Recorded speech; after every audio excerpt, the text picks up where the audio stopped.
Hello everybody, मेरा नाम भावना है and I am an engineering student at COEP CSE। आज हम इस पर्टिकुलर वीडियो में बात करने वाले हैं कि हम मेन न्यूमेरिकल्स को कैसे अप्रोच करने वाले हैं। मतलब क्या अप्रोच होती है न्यूमेरिकल्स को अप्रोच करने की, कैसे हमें न्यूमेरिकल्स को सॉल्व करना चाहिए। मेरे बहुत सारे जूनियर्स हैं जो मुझे कहते हैं कि हमारी से थ्योरी तो हो जाती है बट न्यूमेरिकल्स ही सॉल्व नहीं होते, हम न्यूमेरिकल अच्छे से सॉल्व नहीं कर पाते जिस तरह से हमें अप्रोच करना चाहिए। हमें गिवन तो समझ में आ जाता है लेकिन क्या फॉर्मूला लगाना है, कैसे लगाना है, क्या करना है वो ही समझ में नहीं आता। तो इस वीडियो में हम उसकी बात करने वाले हैं। So let's start with the video. So numericals are 50% of our paper. कोई भी काम करने से पहले हमें अपना वाई जान लेना चाहिए। हमें why do we want to solve numericals, obviously because they are 50% of our paper.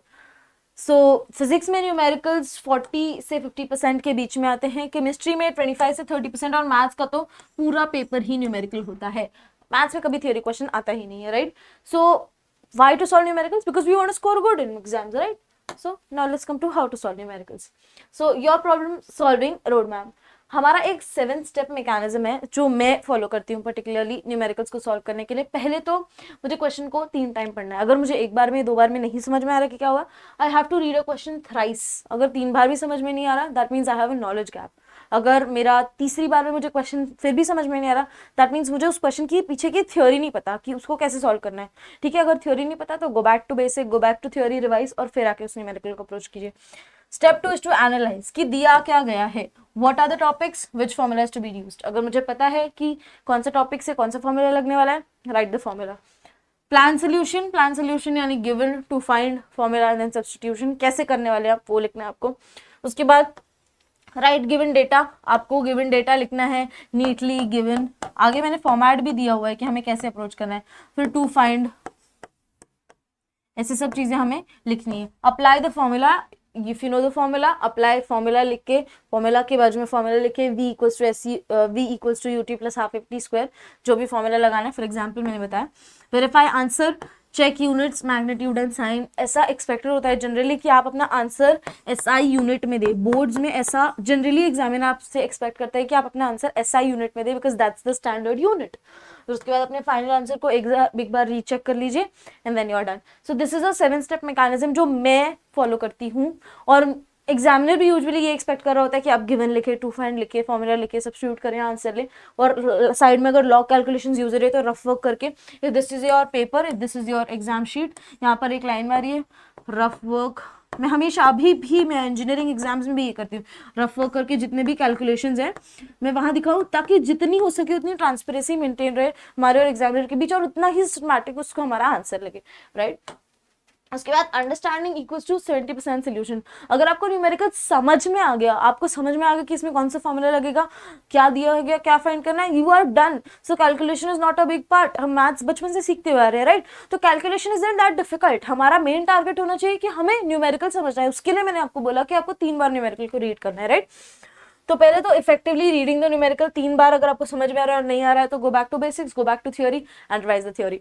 उसके बाद first read skim the general idea. अगर आपको एक बार में समझ में आ रहा है कि क्या दिया गया, क्या फाइंड करना है, just write given to find and formula, right. उसके बाद analyse the problem for 2 to 3 minutes if it is a 4 marker and आपको समझ में नहीं आ रहा कैसे सॉल्व करना है, 2 बार रीड कीजिए, तीसरी बार रीड कीजिए and then you will be able to understand, अगर आपको थियोरी आती है तो, राइट। उसके बाद फॉर एग्जाम्पल अगर हमें कार का acceleration problem, a car accelerate for 5 metre per second for 10 seconds, find its distance. So हमें फॉर्मूला पता है s equals to ut plus half at square लगने वाला है, राइट। अब हमें पता चल गया कि हमें क्या दिया और क्या फाइंड करना है। इनिशियल वेलोसिटी 0 दी, अगर इनिशियल वेलोसिटी की बात नहीं की गई है, a car accelerating from rest दिया तो इनिशियल वेलोसिटी 0 यानी s equals to half at square. हमें एक्सेलरेशन दिया गया है, हमें डिस्टेंस निकालना है, टाइम दिया गया है, sir. This is how you approach numericals. अब हम बताते हैं कि आगे कैसे करना है। आगे हमने सोल्यूशन भी दिया हुआ है स्टैंडर्ड फॉर्मेट में। Planning before calculation is very important, कि आपको पहले लिखने से पहले, गिवन लिखने से पहले पता हो कि इसमें क्या नहीं दिया और क्या फाइंड करना है, और फॉर्मूला भी पता हो, राइट। तो ये हमारा स्टैंडर्ड फॉर्मेट हो गया, गिवन हो गया और टू फाइंड हो गया, राइट। और उसके बाद हम लिखेंगे फॉर्मूला। फॉर्मूला को अगर आपको अगर कोई ऐसा क्वेश्चन है जिसमें कोई स्पेशल कैटेगरी ऑफ फॉर्मूला लग रहा हो जनरल फॉर्मूला के बदले, तो आप उसको भी थोड़ा सा डेरिवेशन उसमें दिखा सकते हैं अगर 4 मार्क्स का प्रॉब्लम है तो। Unit conversion is very important कि आप एसआई यूनिट्स में सारे आंसर लिखे, it is expected for you, specially जो काइनेमैटिक्स के या फिर जो हमारे रोटेशन डायनामिक के या फिर वेव सुपरपोजिशन ऑफ वेव्स के या ऑसिलेशन के क्वेश्चन यूजुअली एक्सपेक्टेड होते हैं कि आप स्टैंडर्ड यूनिट में सॉल्व करें, राइट। तो यूनिट्स आर वेरी इंपॉर्टेंट। हमारे आंसर में अगर हमारा आंसर 10 किलोमीटर आ रहा है तो हमें इस यूनिट का हाफ मार्क्स होता है। Every numerical in the paper has to have its unit next to it in the final answer. Final answer में यूनिट का हाफ मार्क्स होता है और जो भी हाफ मार्क्स इस वैल्यू का होता है, राइट। स्टेप वाइज मार्किंग होती है न्यूमेरिकल्स में, बोर्ड में, ये बात आपको अच्छे से ध्यान में रखनी है, राइट। उसके बाद show work and double check, आपको कैलकुलेट करना है, right the formula, show intermediate step, उसके बाद substitute and check the units. Units are very important, मैं इस बात पे पहले भी एम्फेसिस दे चुकी हूँ।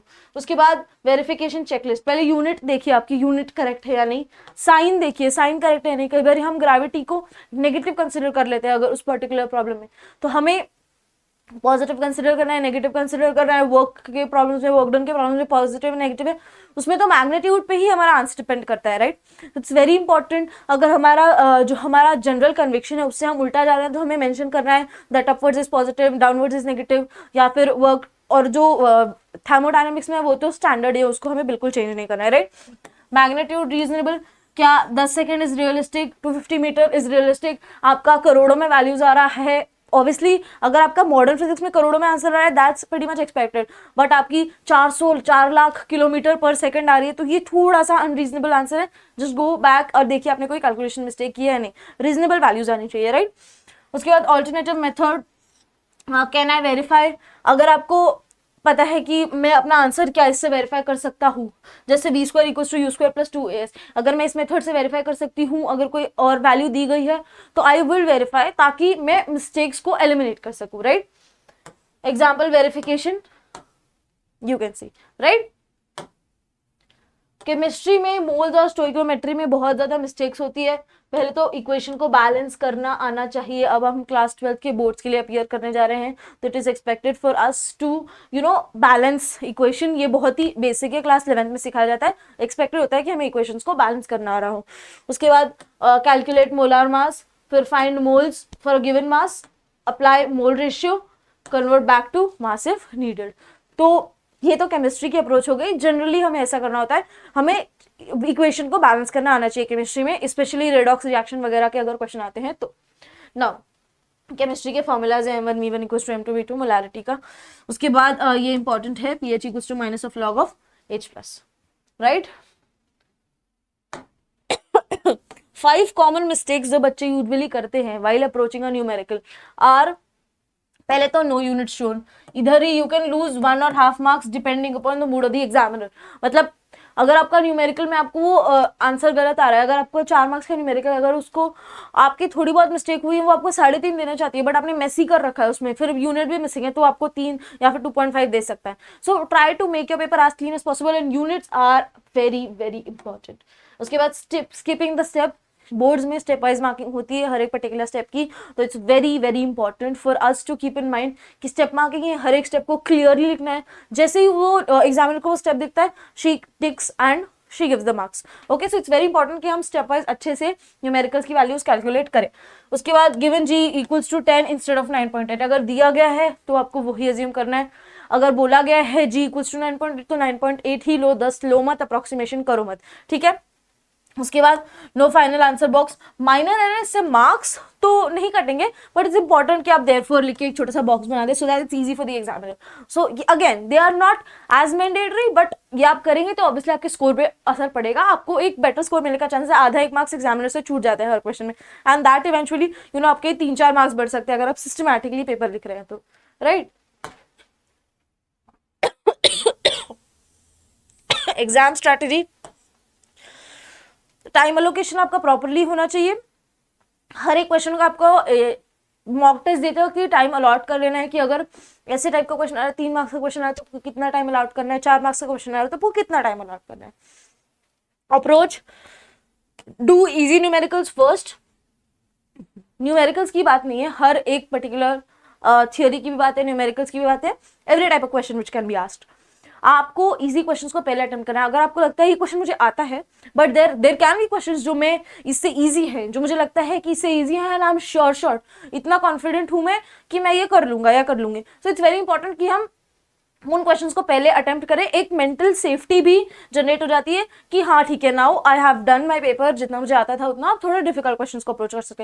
इट्स वेरी इंपॉर्टेंट कि हम इजी क्वेश्चंस को पहले करें। If you think you are stuck and you are not able to find the answer, आपका आंसर कुछ भी इनवैलिड आ रहा है, तो do what, right given and formula और वैल्यू सब्स्टिट्यूट करके रख लीजिए। आपको लग रहा है कि कैलकुलेशन बहुत कॉम्प्लेक्स है, एग्जामिनर आपको मार्क्स देगा क्योंकि स्टेप वाइज मार्किंग होती है, right. This is not JEE, this is not CET, this is boards and here step wise marking is there. So examiner will give you 1 or 2 marks. आप सिर्फ given to find formula लिख दीजिए। अगर calculation आपको लेंदी लग रही है, leave it. If you are not able to do log calculation, उस टाइम पे आपको लग रहा है आपका मेस हो गया पेपर, थोड़ा आपको इजी क्वेश्चन आगे का अटेम्प्ट करने, आगे के क्वेश्चन आपको आ रहे, तो डू दिस एंड लास्ट में आपको टाइम मिलेगा तो come back, otherwise it's okay, ठीक है। उसके बाद last 15 minutes verify all the units. This is very important कि अगर आपके पास टाइम बच रहा है तो आप पेपर को रीचेक करें, स्पेशली न्यूमेरिकल पार्ट में जो आपके लास्ट के आंसर उसको डब्बा बनाए देयरफॉर लिख के। देयरफॉर अगर आपसे वेलोसिटी पूछी गई है which is coming to be 20 meter per second, so आप इसको इतना लिख के आप डब्बा बना दें। अगर आपका यूनिट्स मिसिंग है तो यूनिट्स लिख दीजिए, right. Never spend 15+ minutes on a problem. This is so important. I don't know how much emphasis should I give on this. मैं ये गलती खुद बहुत ज्यादा करती थी। मैं तो एकदम लग जाती थी उस न्यूमेरिकल के पीछे, अरे ये न्यूमेरिकल, ये थ्योरी का तो मैंने पढ़ा हुआ है, how am I not able to solve this problem. This is very important कि हम इस चीज को ईगो में न्यूमेरिकल को ना ले। अगर हमें नहीं सॉल्व करने आ रहा है, कैलकुलेशन मिस्टेक्स हो रही है, just leave it, move forward, there are easy questions waiting for you out there, ठीक है। तो 15 से ज्यादा मिनट तो किसी, this is like disaster, this is disaster which you can do in your paper. 15 minute से ज्यादा किसी भी न्यूमेरिकल प्रॉब्लम को देना नहीं है, बीट्स बोर्ड सीईटी जो भी है, जो भी आप एग्जाम के लिए प्रिपेयर कर रहे हैं, किसी भी न्यूमेरिकल अपने कम्पिटिटिव एग्जाम्स में भी और बोर्ड्स में भी 15 मिनट से ज्यादा टाइम नहीं देना है, right. Show working even if it's uncertain, partial marks guaranteed, right. अगर आप थोड़े से अनसर्टेन है तो भी स्टेप्स दिखा दीजिए, इट्स हाईली लाइकली पॉसिबल कि उस स्टेप को मार्क्स होगा और पार्शियल मार्क आपको एग्जामिनर दे सकता है, राइट। उसके बाद 30 डे मास्टरी। अगर आपको न्यूमेरिकल्स बिल्कुल नहीं आते हैं तो this is a short plan strategy जो आप फॉलो कर सकते हैं। तो पहले तो solve 20 numericals daily. First week में आपको पहले इजी न्यूमेरिकल्स को सॉल्व करना स्टार्ट करना है जिनमें आपकी एक्यूरेसी अच्छी हो। स्पीड तो हम बाद में बढ़ा लेंगे। मुझे ये नहीं समझ में आता कि बच्चों को फास्ट लिखने की आदत होती है तो वो न्यूमेरिकल्स में मिस्टेक कर देता है। I personally used to do this a lot of time.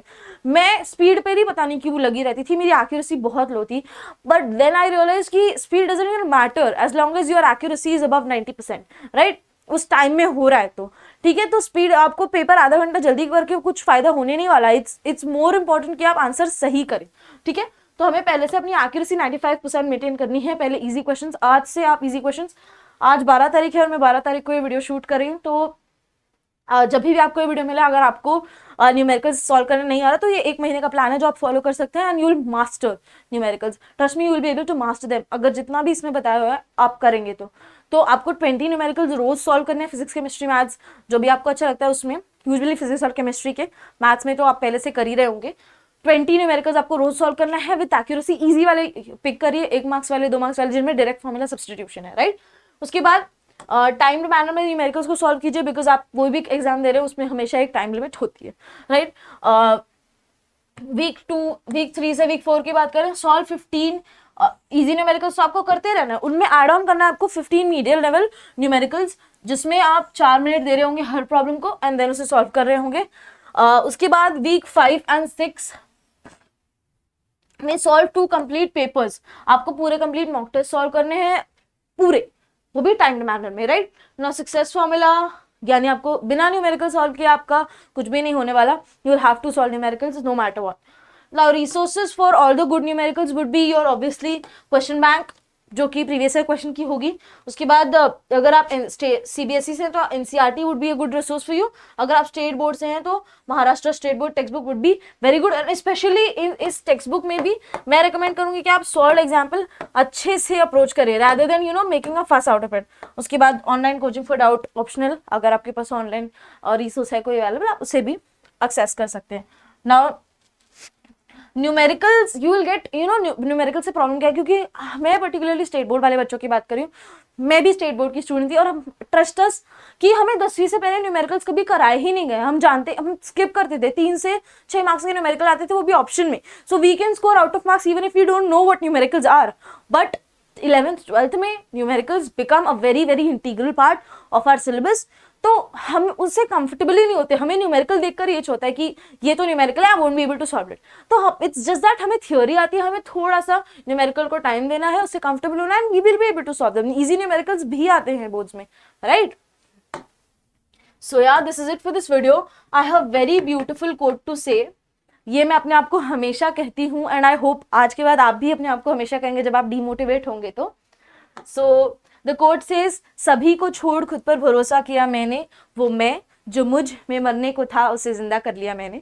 अगर अभी आपको लग रहा है कि मुझसे नहीं हो रहा है, it's getting difficult, I am not meant to score good, मैं पढ़ाई में कभी अच्छा था ही नहीं, मैं नहीं कर पाऊंगा, तो ये भूलिए मत कि हमें हमेशा अपने पास सेल्फ को याद करना चाहिए। कभी ना कभी हमने लाइफ में मेहनत करी होती है, तभी हम यहाँ पे खड़े हैं, हम क्लास 12 बोर्ड देने जा रहे हैं।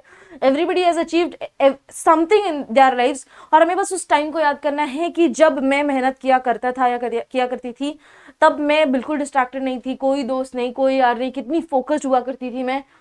और अपने पास सेल्फ को याद करके, अपने पास सेल्फ से इंस्पायर होके आपको अभी मेहनत करना स्टार्ट करना है। सभी से भरोसा छोड़कर अपने आप पर भरोसा करना है।